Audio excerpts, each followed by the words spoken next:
Welcome to You Decide. I'm your host, Errol Lewis. Emily Gould is a novelist, a critic, and a features writer for New York Magazine. I write for New York Magazine. Technically, I guess we are colleagues. Yeah. She writes the Dinner Party newsletter, which you should subscribe to. Every day, they send you really interesting stuff that you can talk about at a dinner party. She's built a career navigating the shifting economics of media and publishing. Her books include Friendship, Perfect Tunes, and she wrote a memoir called And the Heart Says Whatever. Today, we're going to talk about the art of writing and the business of it, but more importantly, what it takes to build a creative life in our very expensive city. Affordability is what everybody is talking about, and Emily Gould is one of those people who has talked about and faced up to the financial reality. So we're going to get into it. Thanks so much for being here. Good to talk with you. Oh, it's great to be here. Thanks for having me.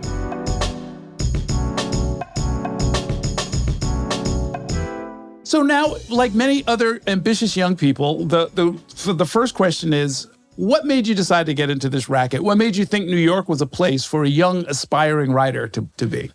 I moved here in 2001. I was 19 years old, and I tried really hard not to be a writer at first. I was very determined I knew it was unrealistic. I wanted to have like a safe plan B to fall back on. So my first job out of college was actually in book publishing, another lucrative and glamorous industry. But in the early aughts, not actually it was. Yeah. I mean, I had a corporate card when I was working at my first job, being an assistant editor. And I thought that I could write in my spare time and just have it be sort of like a sideline hobby. But this is just something that's very characteristic of how I do my life, unfortunately. I started secretly blogging, and then my blog kind of metastasized. And then Alex Balk, who was working at Gawker at the time, cornered me at a bar and said, hey, we really want to start publishing an anonymous column about the publishing industry, like sort of the grimy underbelly of the publishing industry. We thought you would be a great person to write that. And I was like, ooh, it sounds juicy. I'll never get in trouble for that. Right. What could go wrong? Yeah. Hopped, skipping, and a jump from there. I was working at Gawker. We all know how that went down. Or maybe we don't. No. My listeners do not. I run into people who are, I'm quite old now. I'm 44. And I do encounter even people who I work with who are in their 20s, and they have never heard of Gawker, and they don't know what that was. Oh, that's interesting. Yeah, we're losing the ancient texts, basically. That is interesting. Well, we had a great episode with my good friend Ben Smith, and of course he's written a book about that whole era and how crazy it was. And what really struck me about that, because I was kind of watching this, I've always been traditional media, but I knew friends, including Ben, who sort of straight into this new world as it was emerging, this new world of blogging. And what struck me was that it was just kind of casual. People just kind of stumbled into it. There was no master plan. There was no war on traditional media, although you all kind of threw rocks from the outside. Yeah. And it did, in fact, create sort of a new style, this very confessional, very personal, kind of mocking tone, which is, this is New York, people get made fun of. It's not that big of a deal. But it really took you, in an entirely new direction, right? You couldn't have been planning for that because none of this existed. Yeah, I always say that if I'd had a 5-year plan at any point in my career, I would never have been able to foresee anything that would have happened, because nothing that I did in 5 years existed at the outset, you know what I'm saying? But yeah, it was a really interesting time to be at the helm of this media gossip blog, because I think when we started, we really felt like we were speaking truth to power, and that, institutions like Condé Nast and the New York Times, they were just these Goliaths, and we were David. And during the year that I was working there, that shifted. And of course, it didn't shift overnight. It was, eroding gradually day by day. But I was so lost in the sauce that I couldn't see that happening. Well, shifted how? I mean, Goliath noticed you. I think that I felt like I was punching up always when I was being critical of traditional media. And of course, from my perspective now, as someone who works in traditional media and is, really excited to have a job in journalism in 2026, I'm like, I should have been shoring up the foundations of these institutions rather than taking pot shots at them. But really, we were making fun of the sort of the bloat, the excess, the days when, rank and file Condé Nast editors would have like 2 houses that were underwritten by the corporation and like a card taking them everywhere and stuff like that. So it wasn't like totally unwarranted, but it was also, and similar thing with like just the idea of who is a private person, who is a public person. That was sort of a shifting. The sands were shifting. Well, I mean, I definitely want to come back to that. But one thing that is striking to me is that if you were working in book publishing, the window from conception to execution is like really a couple of years, right? I mean, it's really much different than writing for clicks and seeing who checked out your blog on that day. Did that change your sort of way of thinking about the world? It helped me grow as a writer, I think. It made it impossible to have writer's block. You just couldn't. It was a luxury that you couldn't afford. Sure. At the time when I started working at Gawker, we were supposed to produce 12 posts a day. And that's more like a sweatshop. And we were not getting paid a lot of money. Right, so it really was, Yeah. The labor practices were not superb, I would say. But I did develop that fast metabolism, which I think, beat reporters also have, where you're just sort of like able to turn out copy at a moment's notice. And this past year, as I've gotten back into daily publishing and having daily deadlines, I have been kind of thrilled and kind of horrified to learn that I still have those muscles. Like I have that muscle memory. I am impressed by the newsletter. Like, Thank you. It could be something international. It could be something cultural. It could be something frivolous. It could be something actually kind of intriguing and important. I don't know where you get this stuff from. I'm trying to bring in other voices to the newsletter as much as I can. I'm trying to do original content as much as I can. I'm trying to interview people as much as I can. I'm always really curious about people, and really, it's a luxury for me to be able to sort of indulge my own little fixations, things that I'm super interested in, when my interests and the magazine's interests dovetail. Yes. That's really nice. But also, like, no one's really telling me no. I feel like I'm always sort of pushing up against, like, what is going to make David Haskell, like, come down from on high, the editor-in-chief of New York Magazine, like, come down from on high and say, like, Emily, no. Like, this is a bridge too far. Like, Emily, you have to stop.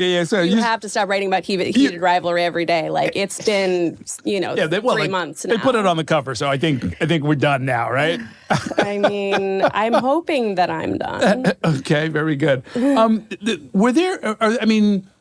There's that kind of limitation.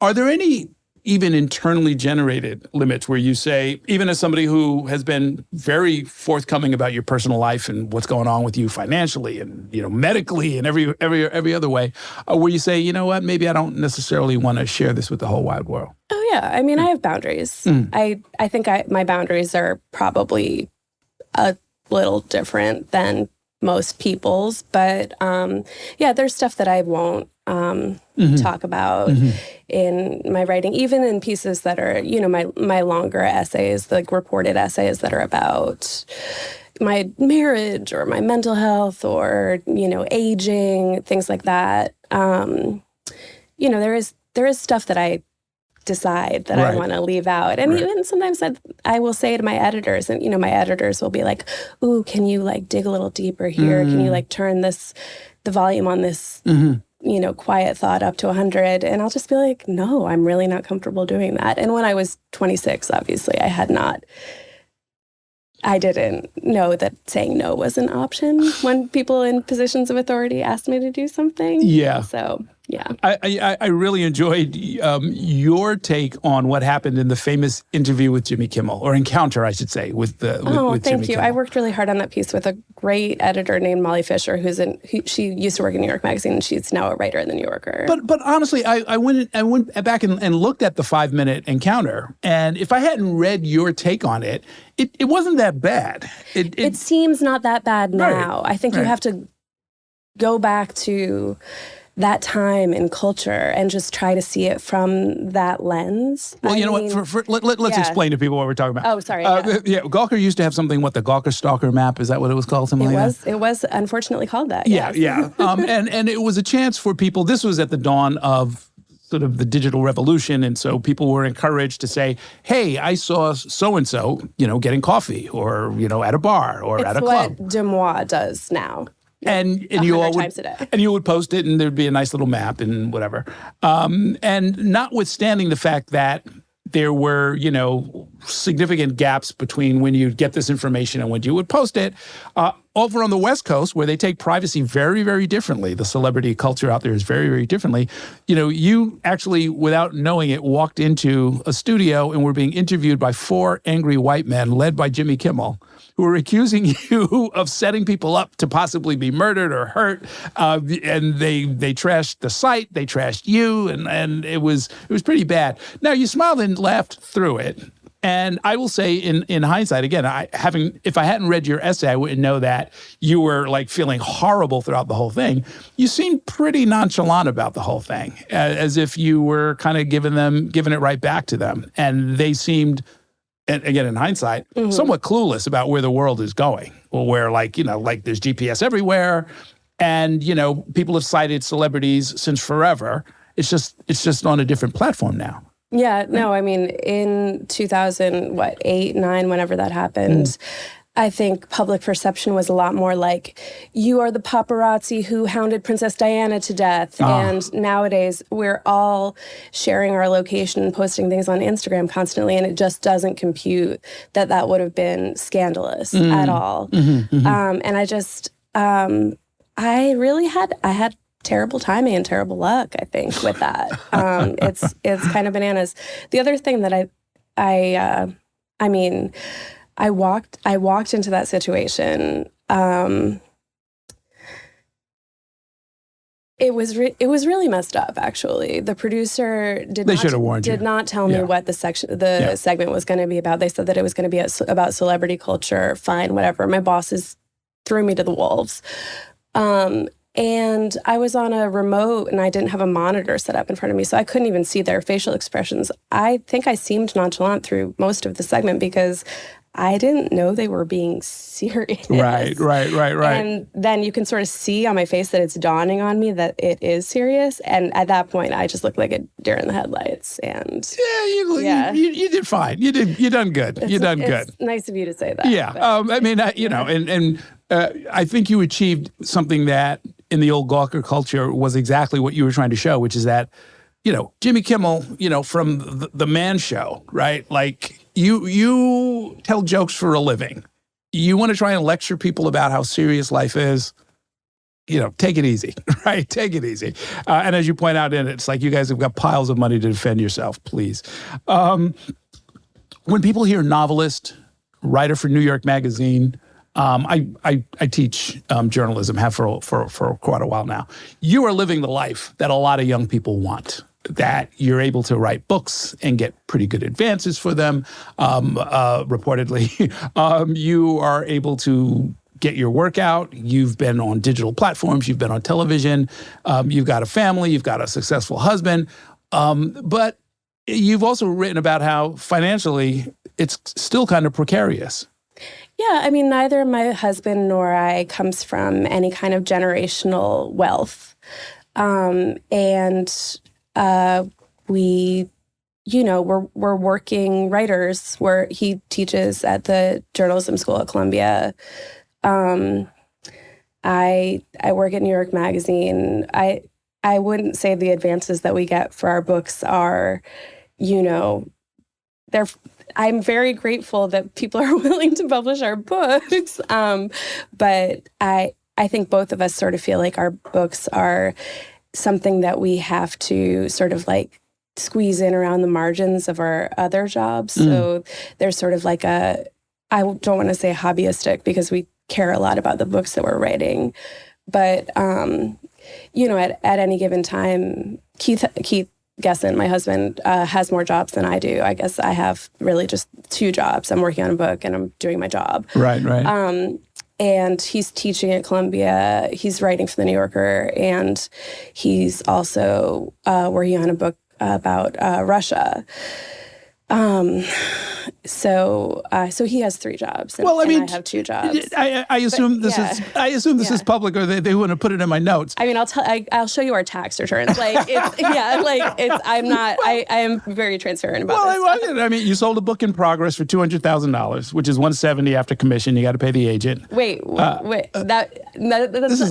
old numbers. That's old. These are old numbers. The book that I'm working on now is not for $200,000. Okay. That was my first book, and you never make as much money as you do on your first book. Oh, it goes down from there? I thought it went up. No. Oh my God, no. It goes down because this is how publishing works. Oh, yeah. Please tell me. So when you are an unknown commodity and they don't have any hard numbers to put into the P&L, the profit and loss statement, they're just making up numbers. They're saying, oh, it's going to be a New York Times bestseller. It's going to sell 40,000 copies. Yeah, it's definitely going to sell like 50,000 copies in its first month on the market. Mm-hmm. They're just completely pulling that stuff out of thin air. Whereas once you have what's called a sales track, they're putting real numbers into the spreadsheet.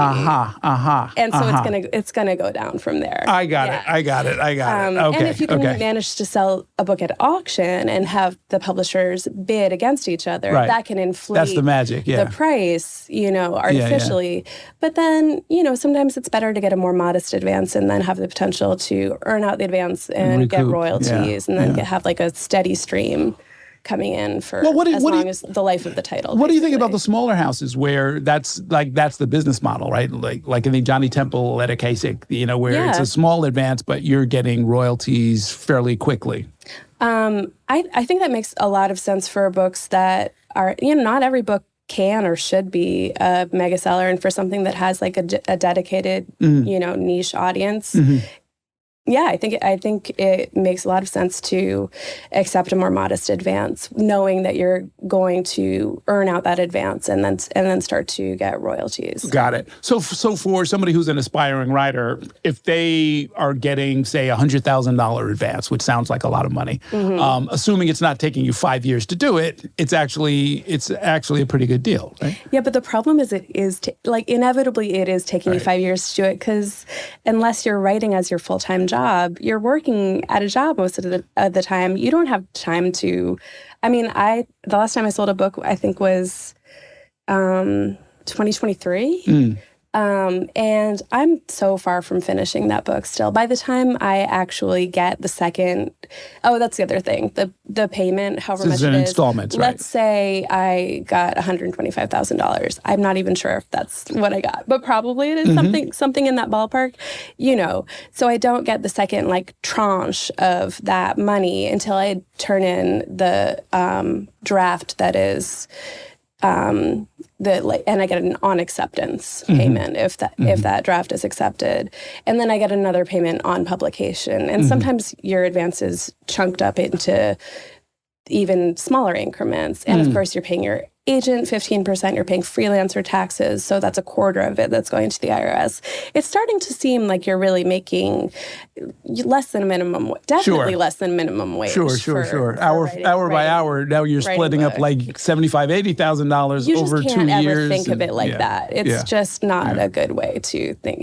But basically, if you're not taking some joy from the process of creation, you're in the wrong line of work. Well, it's not. Well, it's funny because I always hear of it as, if you do something you love, you never have to work a day in your life, right? Right. I also hear writing is simple. You just open your veins and bleed, right?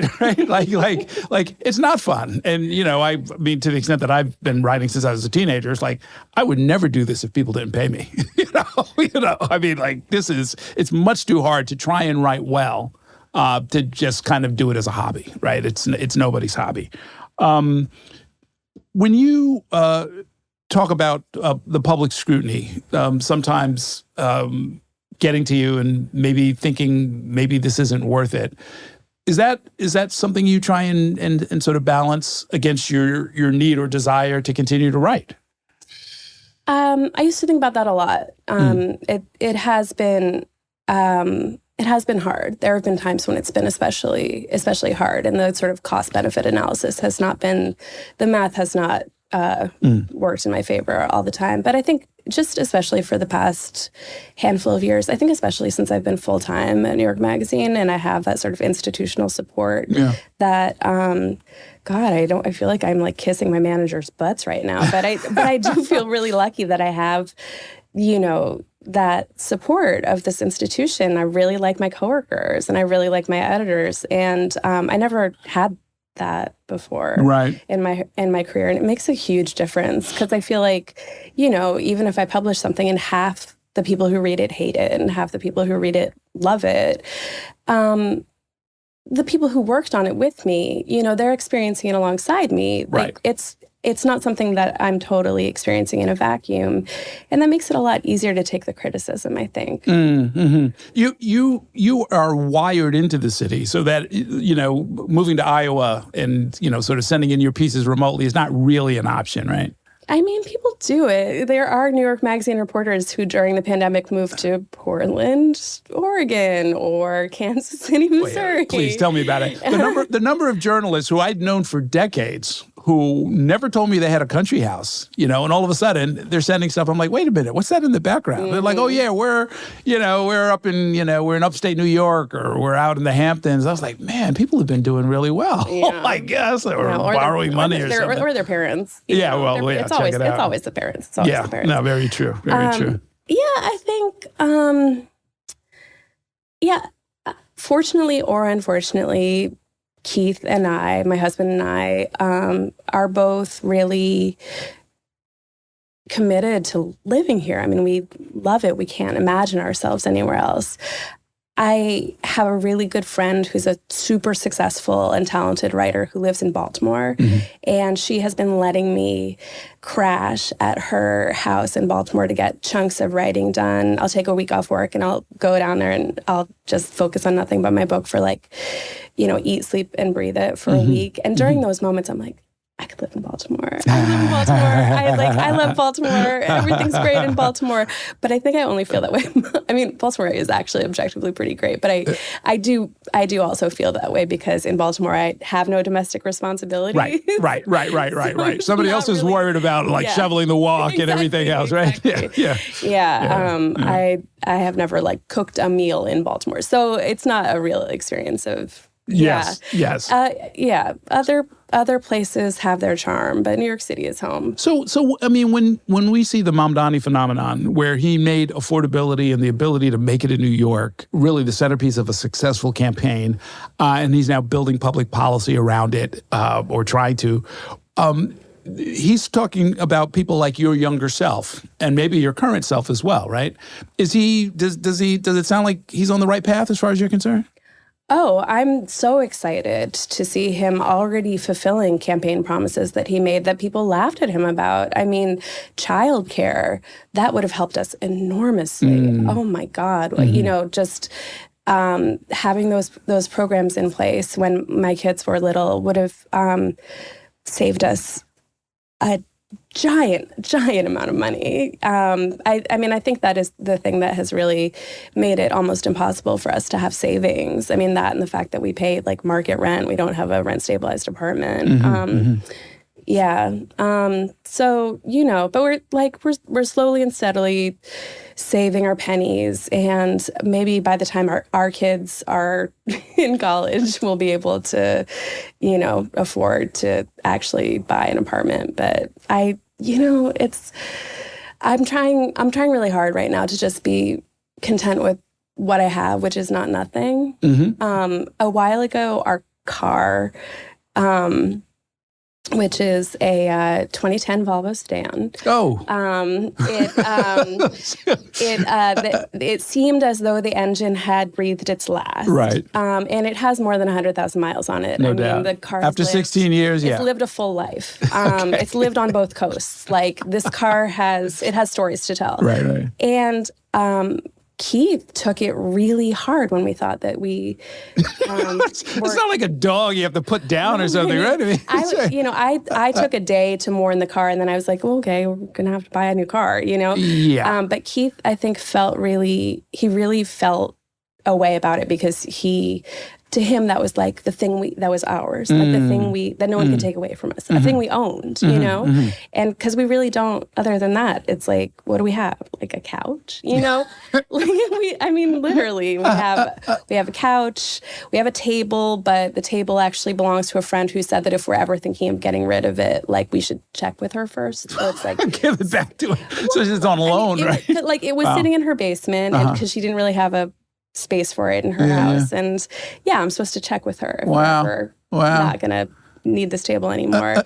So really, it's like couches, beds, you know, the odd dresser here and there, and, you know, the clothes on our backs. Objectively, of course, life would be would be different if you had sort of different support systems, you know, ownership or a bunch of money or job security of some kind or whatever. But even without that, you seem to want to do this.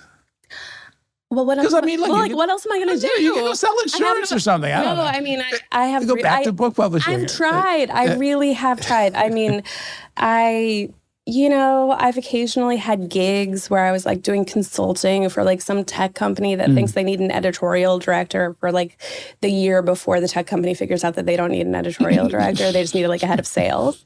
And I can do that kind of work. It's just like I wake up every day like excited to do the work that I'm doing right now. And, you know, it's hard to put a price on that. No, that's right. No, it's something we have in common. Right. No, exactly. Like it's, you know, like what else are you supposed to do, right? Yeah.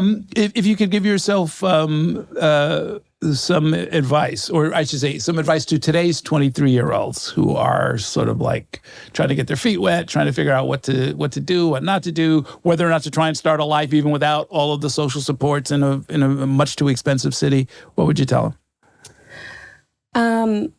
You know, I think it really changed the trajectory of my early life in New York. That my first job out of college, I had a boss who was a really amazing mentor, Will Schwalbe, who I worked for when I worked at a publishing house. He was the editor-in-chief, and I was his assistant. I was just thinking of this recently because I watched The Devil Wears Prada with my kids for the first time.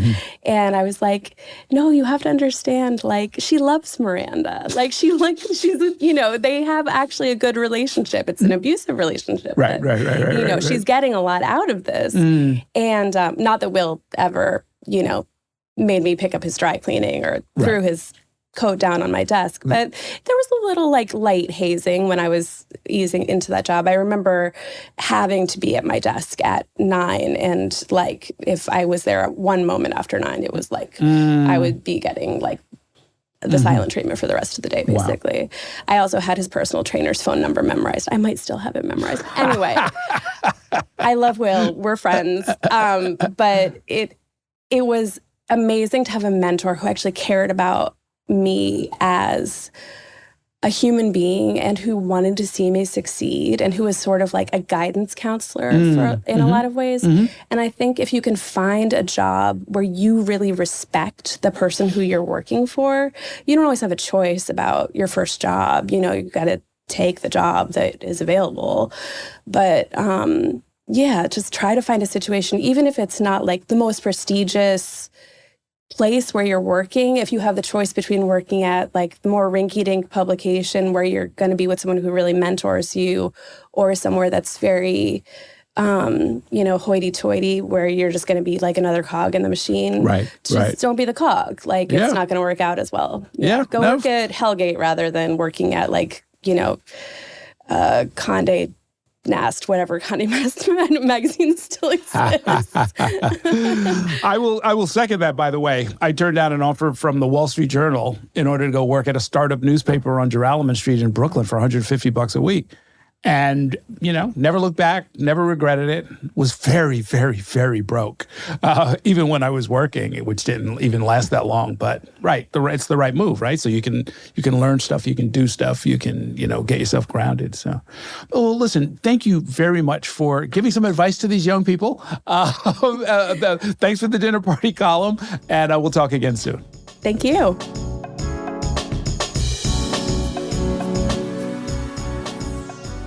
If you want to keep up with what's happening in New York politics and hear more conversations with the people shaping the future of New York and beyond, subscribe to our channel.